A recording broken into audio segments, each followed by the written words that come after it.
সুপ্রিয় দর্শক, শুভ সন্ধ্যা। দেশ বিদেশের ব্যবসা বাণিজ্য আর অর্থনীতির খবর নিয়ে গ্রিন টিভির বিশেষ আয়োজন মুক্তবাজারে আপনাদেরকে স্বাগতম। সাথে আছি আমি জেরিন জামান।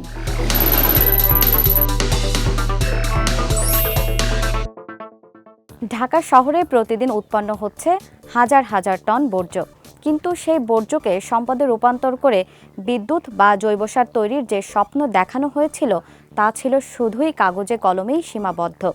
অচল পড়ে আছে কোটি টাকার প্রকল্প। সদ্য ঢাকা উত্তর সিটি কর্পোরেশন দায়িত্বপ্রাপ্ত প্রশাসক বলছে, অচিরেই বাস্তবায়ন হবে বর্জ্যকে সম্পদে রূপান্তরের কাজ। ঢাকা উত্তর সিটি কর্পোরেশনের আমিনবাজার ল্যান্ডফিল্ডের ময়লার স্তূপ, বজ্রের পাহাড়ে ট্রাক থেকে ফেলা হচ্ছে বজ্র। চারিদিকে ধোঁয়া, দুর্গন্ধ আর বজ্রের ওপর ঘুরছে পাখি। এর সামনেই রয়েছে বজ্র থেকে বিদ্যুৎ উৎপাদনের পাওয়ার প্ল্যান্ট। এখান থেকেই 42.5 মেগাওয়াট বিদ্যুৎ উৎপাদন হওয়ার কথা ছিল 2025 সালের অক্টোবর মাসে, যার জন্য দরকার ছিল প্রতিদিন 3000 মেট্রিক টন বজ্র। কিন্তু এখন প্রতিদিন 4000 মেট্রিক টন বজ্র তৈরি হলেও বিদ্যুৎ উৎপাদনের দেখা নেই। দুপুরে আমিনবাজার ল্যান্ডফিল ও বজ্র থেকে বিদ্যুৎ উৎপাদন প্রকল্প পরিদর্শন করেন ডিএনসিসির প্রশাসক শফিকুল ইসলাম খান। এ সময় তিনি বলেন, ময়লার কারণে স্থানীয় জনসাধারণের জীবন অতিষ্ঠ। বিষয়টি আমলে নিয়ে দ্রুত জনদুর্ভোগ কমাতে কাজ করবে ডিএনসিসি। জনগণের কোনো অসুবিধা হোক, এই বিষয়গুলোকে আমরা খতিয়ে দেখব। এখানে ময়লার যে স্তূপ রাখা আছে সেই ময়লাগুলো ওভারফ্লো হয়ে অন্য ব্যক্তি মালিকানা জমিতে গিয়ে পড়ছে বিধায় এলাকার জনগণ এটাকে একটু খারাপ দৃষ্টিতে দেখছে। প্রশাসক জানান, আগামী 1.5 থেকে 2 বছরের মধ্যে শুরু হবে ময়লা থেকে বিদ্যুৎ উৎপাদনের কাজ। যে সময়সীমা দেওয়া আছে সেই সময়সীমার মধ্যে 1.5 থেকে 2 বছর এরকম একটা লিমিট দেওয়া আছে। আগে পিছে হতে পারে, সেটা কাজ শুরু করলেই বোঝা যাবে। ময়লা পুড়িয়ে ফেলার তথ্য সঠিক নয় দাবি করে তিনি জানান, মিথেন গ্যাসের মাধ্যমে ময়লায় আগুন জ্বলে ওঠে। এটা মিথেন গ্যাসের মাধ্যমে এটা সবসময় জ্বলতেই থাকে। মধ্যপ্রাচ্যে ইরান ও যুক্তরাষ্ট্রের মধ্যে চলমান ভয়াবহ সংঘাত এখন কেবল রণাঙ্গনেই সীমাবদ্ধ নেই, বরং এটি বিশ্ব অর্থনীতির ওপর এক কালো মেঘ হয়ে দেখা দিয়েছে। হরমুজ প্রণালী বন্ধ হওয়ার পর গত এক সপ্তাহে বিশ্ববাজারে জ্বালানি তেলের দাম বেড়েছে 25%-রও বেশি। যুদ্ধ দীর্ঘস্থায়ী হলে তেলের দাম ব্যারেল প্রতি $150 ছাড়িয়ে যেতে পারে বলে শঙ্কা জানিয়েছেন জ্বালানি বিশেষজ্ঞরা। পারস্য উপসাগর ও হরমুজ প্রণালী, যা দিয়ে বিশ্বের মোট জ্বালানি তেলের প্রায় 1/5 পরিবাহিত হয়। যুক্তরাষ্ট্র ইসরায়েলের যৌথ হামলার শিকার হওয়ার পর কৌশলগত পদক্ষেপ হিসেবে অঘোষিতভাবে হরমুজ প্রণালী বন্ধ করে দেয় ইরান। এরপর থেকেই লাফিয়ে লাফিয়ে বাড়তে শুরু করে তেলের দাম। বিশ্ববাজারে তেলের দাম এরই মধ্যে ব্যারেল প্রতি $90 ছাড়িয়ে গেছে। তেল মজুদ রাখার পর্যাপ্ত স্টোরেজ না থাকায় কুয়েতে কিছু খনি থেকে উৎপাদন কমানোর খবর আসে। এরপর ব্রেন্ট ক্রুড তেলের দাম শুক্রবার এক পর্যায়ে $91.89 পৌঁছায়। 2024 সালের এপ্রিলের পর এটি তেলের সর্বোচ্চ দাম। তথ্য বিশ্লেষণকারী প্রতিষ্ঠান কেপলারের বিশেষজ্ঞদের মতে, সৌদি আরব ও সংযুক্ত আরব আমিরাতের তেল মজুদ রাখার ক্ষমতা আগামী 20 দিনের মধ্যে শেষ হয়ে যেতে পারে। এমনটা হলে দেশগুলো উৎপাদন পুরোপুরি বন্ধ করে দিতে বাধ্য হতে পারে। বন্ধ হওয়া খনি থেকে পুনরায় উৎপাদন শুরু করা অত্যন্ত ব্যয়বহুল এবং এতে কয়েক সপ্তাহ সময় লাগতে পারে। এ কারণে বাজারে অস্থিরতা আরও বাড়তে পারে। এদিকে বিশ্বের মোট এলএনজি রপ্তানির প্রায় 20%ই কাতার সরবরাহ করে থাকে। ইরানের ড্রোন হামলায় কাতারের একটি গুরুত্বপূর্ণ টার্মিনাল ক্ষতিগ্রস্ত হয়েছে। ফলে যুদ্ধ এখনই থেমে গেলেও কাতার থেকে এলএনজি রপ্তানি আবার শুরু করতে কয়েক সপ্তাহ থেকে কয়েক মাস সময় লেগে যেতে পারে বলে জানিয়েছেন কাতারের জ্বালানি মন্ত্রী সাদ আল কাবি।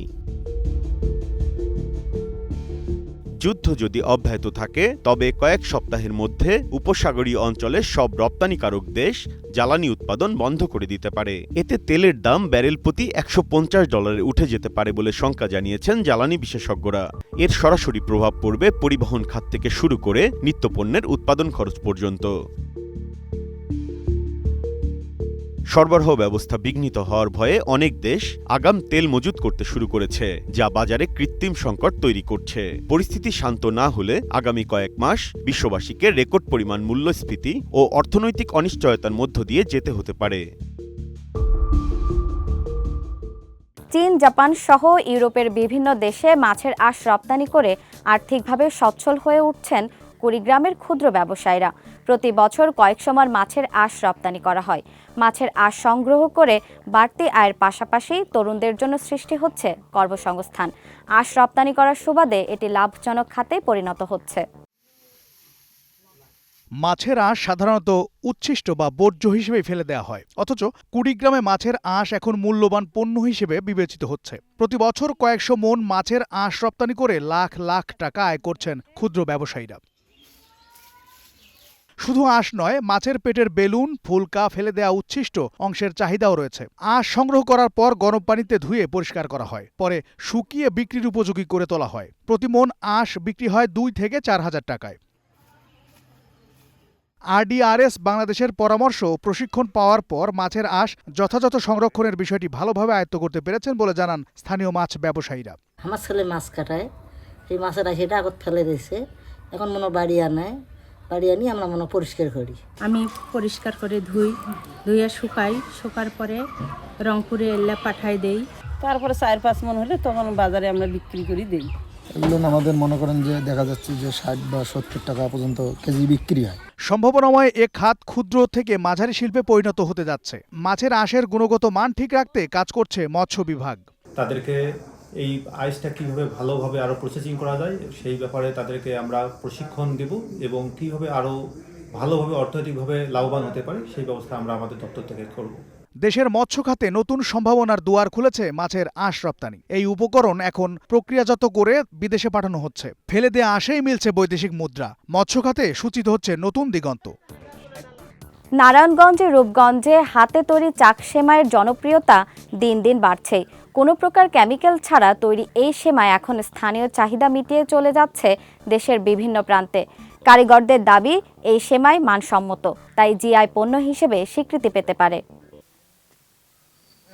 প্রতিবছর ঈদকে সামনে রেখে কর্মমুখর হয়ে ওঠে রূপগঞ্জের বিভিন্ন গ্রামের চাক সেমাই পল্লী। প্রতি বছরের মতো এবারও চাক সেমাই পল্লীতে কারিগরদের কর্মব্যস্ততা বেড়েছে। এখানকার হাতে তৈরি চাক সেমাই রূপগঞ্জ ছাড়াও বিভিন্ন জেলা উপজেলার হাটবাজারে চাহিদা রয়েছে। প্রতিদিন তারা 8 থেকে 10 টন চাক সেমাই তৈরি করেন, আর এই সেমাই কেজিতে 100 থেকে 110 টাকা করে পাইকারি বিক্রি হয়। রাসায়নিক মুক্ত এই সেমাইয়ের চাহিদা বেশি থাকায় জেলার গণ্ডি পেরিয়ে চলে যাচ্ছে দেশের বিভিন্ন প্রান্তে। রোজার ঈদের সময় এটার চাহিদা একটু বেশি থাকে। এটা মনে করেন গাউসিয়া, বান্ডি, এবারে মুরাপাড়া, ঢাকা, এই সব জায়গায় আমরা এটা সেল দিই। রূপগঞ্জ উপজেলা সহকারী কমিশনার জানান, এই শিল্পকে টিকিয়ে রাখতে উপজেলা প্রশাসনের পক্ষ থেকে চাক সেমাই কারিগরদের সহায়তা দেয়া হবে। ওনাদের ঋণ সহায়তা অথবা কোনো প্রকার কারিগরি সহায়তা যদি প্রয়োজন হয়, আমরা প্রশাসনের উদ্যোগে সেগুলোর ব্যবস্থা করার প্রয়োজনীয় উদ্যোগ গ্রহণ করব। এ পেশার সাথে কয়েকটি গ্রামের 3 শতাধিক পরিবার জড়িত। সহায়তা পেলে ব্র্যান্ড হিসেবে গড়ে উঠতে পারে রূপগঞ্জের চাক সেমাই, মনে করছেন সংশ্লিষ্টরা। ঈদ উল ফিতরকে সামনে রেখে জমে উঠেছে রাজধানীর বিভিন্ন শপিং মল। এক ছাদের নিচে পাওয়া যাচ্ছে দেশীয় কাপড়ের আভিজাত্য ও বৈচিত্র্যময় ডিজাইনের জামা, জুতা, কসমেটিক্স। নিত্য নতুন শোরুমগুলোতে নারী পুরুষ সবার জন্য ইউনিক ডিজাইনের কাপড় স্বল্প মূল্যে পাওয়ায় সন্তুষ্ট ক্রেতারা।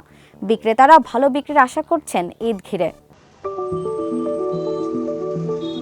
ঈদের বাকি নেই খুব বেশি দিন। ইতোমধ্যে জমে উঠেছে রাজধানীর ছোট বড় শপিং মলগুলো। ঈদ উল ফিতরকে সামনে রেখে রাজধানীর উত্তরা বেলি কমপ্লেক্সে উদ্বোধন হয়েছে নতুন ফ্যাশন প্ল্যাটফর্ম মিঙ্গেল, যেখানে এক ছাদের নিচে মিলছে কাপড়ের আভিজাত্য, আধুনিক ডিজাইন এবং স্বল্প মূল্যের সমন্বয়।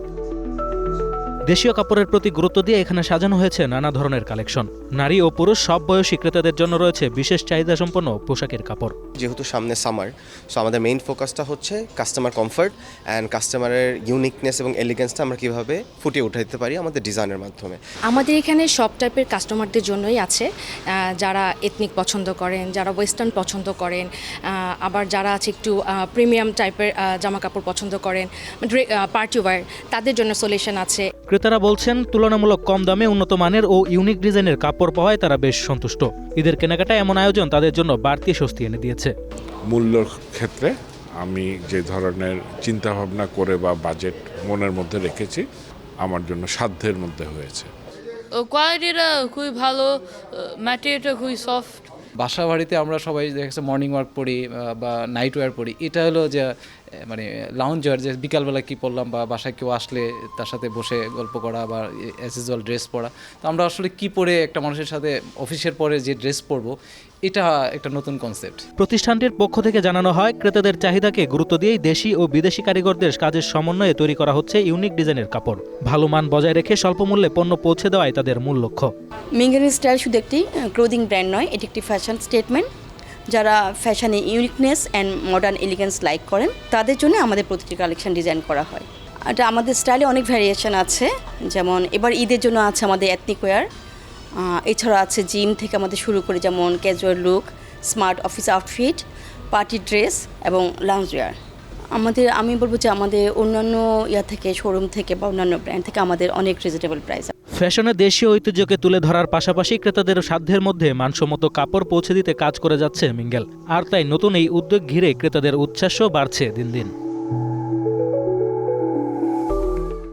দর্শক, এ পর্যায়ে নিচ্ছি ছোট্ট একটা বিরতি, ফিরছি কিছুক্ষণ পরে। সে পর্যন্ত গ্রিন টেলিভিশনের সঙ্গেই থাকুন। দর্শক, বিরতির পর আবারও স্বাগত মুক্তবাজারে। রমজানের শেষ ভাগে রাজধানীর শপিং মল ও মার্কেটে জমে উঠেছে ঈদের কেনাকাটা।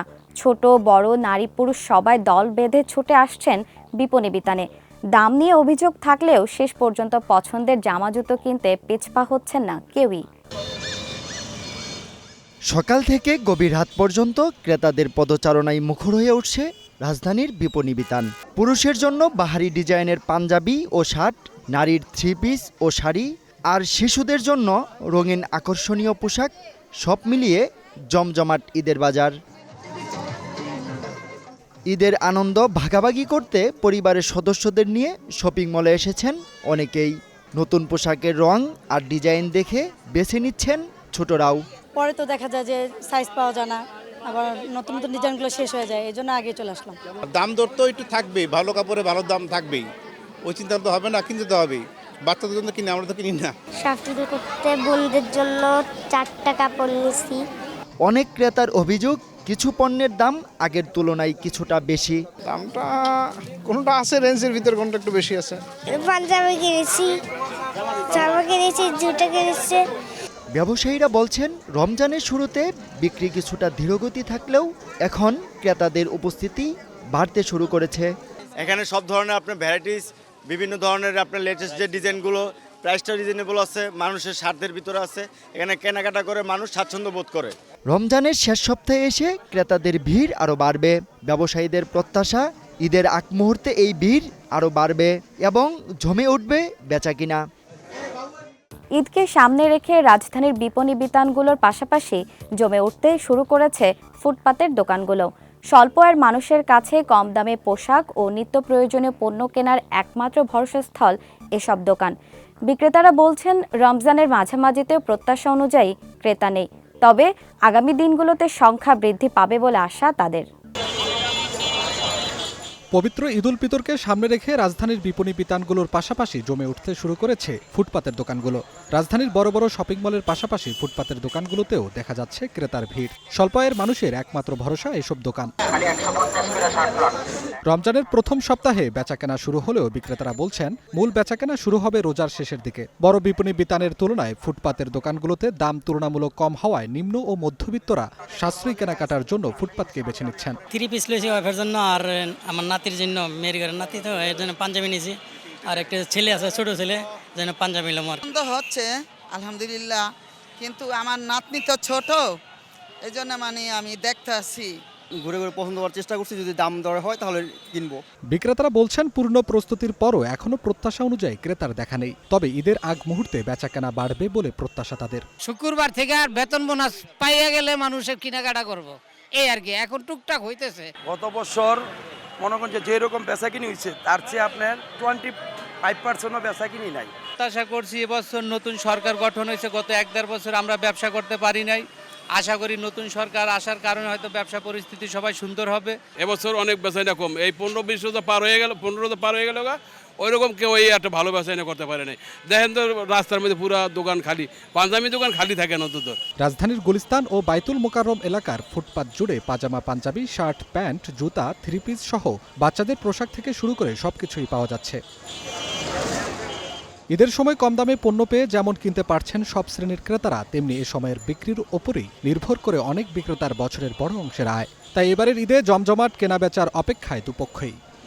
ঈদের আনন্দ ভাগ করে নিতে শেষ মুহূর্তের কেনাকাটায় ব্যস্ত সারা দেশ। তবে স্বাদ আর সাধ্যের টানাপোড়েনে এই আনন্দে কিছুটা ভাটা পড়েছে পোশাক শ্রমিকদের জীবনে। দ্রব্যমূল্যের ঊর্ধ্বগতির এই বাজারে স্বল্প আয়ের কর্মজীবী এই মানুষগুলোর কাছে বড় বড় শপিং মল যেন এক স্বপ্ন। তাই শিল্পাঞ্চল আশুলিয়ার গার্মেন্টস শ্রমিকদের প্রধান ভরসা এখন ফুটপাতের অস্থায়ী দোকানগুলো।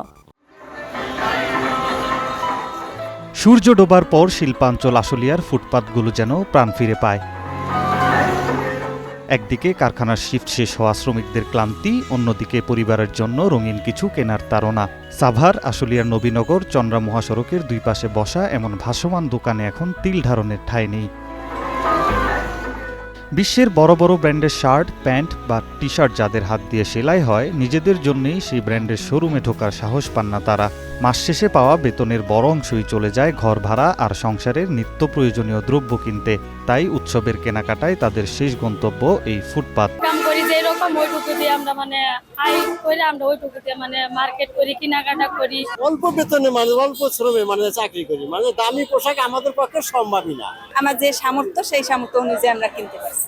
ফুটপাতে দাম কম, তাই আমরা গরিব মানুষ, যেখানে 2 টাকা কম পাবো আমরা সেখানেই কেনাকাটা। আলহামদুলিল্লাহ ভালো, দিন বেচাকেনা ছিল না, বেতন হয়েছে তো আলহামদুলিল্লাহ, আল্লাহর রহমতে বেচাকেনা খুবই ভালো। ফুটপাতের এসব দোকানে 200 থেকে 500 টাকার মধ্যেই মিলছে শার্ট, প্যান্ট বা বাচ্চাদের পোশাক।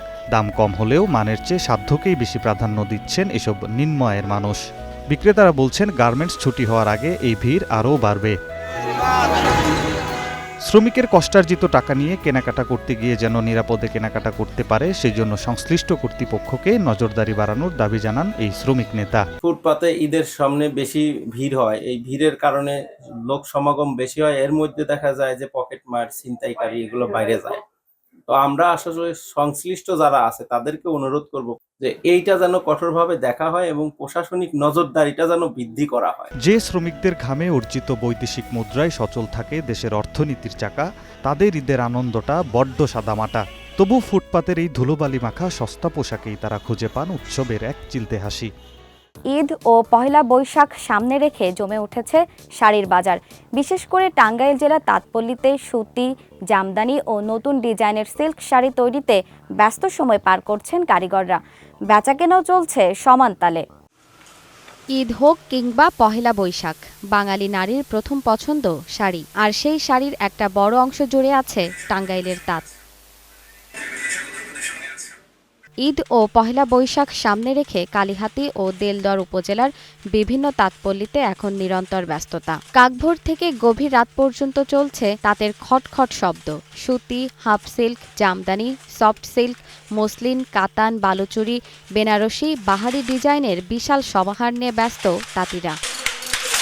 জিআই পণ্যের স্বীকৃতি পাওয়ায় বেড়েছে টাঙ্গাইলের তাঁত শাড়ির মর্যাদা ও চাহিদা। রাজধানী ঢাকা সহ দেশের বিভিন্ন জেলা থেকে ক্রেতারা ভিড় করছেন তাঁতপল্লীতে। থেকে আসছি, ঢাকার বসুন্ধরা থেকে। আমি এই যে ঈদ, পহেলা বৈশাখ, নারী দিবস সব মিলিয়ে একটু শপিং করতে আসছি আত্মীয় স্বজন সবার জন্য। পহেলা বৈশাখ উপলক্ষে পাত্রাইল আসছি করটিয়া থেকে শাড়ি কেনার জন্য। পহেলা বৈশাখে পরবো তো এজন্য। ময়মনসিংহ থেকে আসছি পহেলা বৈশাখ উপলক্ষে শাড়ি কেনার জন্য। এই পাত্রাইলের এখানে শাড়িগুলো অনেক ভালো। এদিকে বাড়তি কাজের চাপ থাকলেও ন্যায্য পারিশ্রমিক না পাওয়ার অভিযোগ করেছেন শ্রমিকরা। আমরা যেভাবে কাজ করি এভাবে ন্যায্য মূল্য পাচ্ছি না। তো আমাকে পোষায় না, তো মজুর 1100, 2 টাকার কাপড় 2 টাকার কাপড় তো চলে না, একটু বাড়িয়ে দিলে ভালো হয়। এবারের বিক্রি সন্তোষজনক বলে জানালেন জেলা চেম্বারের পরিচালক পলাশ বসাক। দেশের মানুষ যদি দেশের উৎপাদিত দ্রব্য ব্যবহার করে ঈদের আনন্দ উপভোগ করে, তাহলে আমাদের এই শিল্পটা কিছুটা হলেও সামনের দিকে এগিয়ে নিয়ে যেতে পারবো। শিল্প বাঁচবে, শিল্পী বাঁচবে, দেশের অর্থনীতি বাঁচবে। গুণ ও মানের কারণে টাঙ্গাইলের তাঁত শাড়ি বিদেশেও রপ্তানি হচ্ছে। বাংলাদেশের ইতিহাস, ঐতিহ্য আর সংস্কৃতির সঙ্গে জড়িয়ে আছে তাঁত শিল্প। একে বাংলার সর্ববৃহৎ কুটির বা লোকশিল্প বললেও ভুল হবে না। টাঙ্গাইল জেলার তাঁত সেই সর্ববৃহৎ শিল্পেরই একটা অংশ। তাঁতের শাড়ি তৈরিতে হাতের কাজ করা হয় খুব দরদ দিয়ে। গভীর মনোসংযোগের পাশাপাশি থাকতে হয় তীক্ষ্ণ ও সতর্ক দৃষ্টি।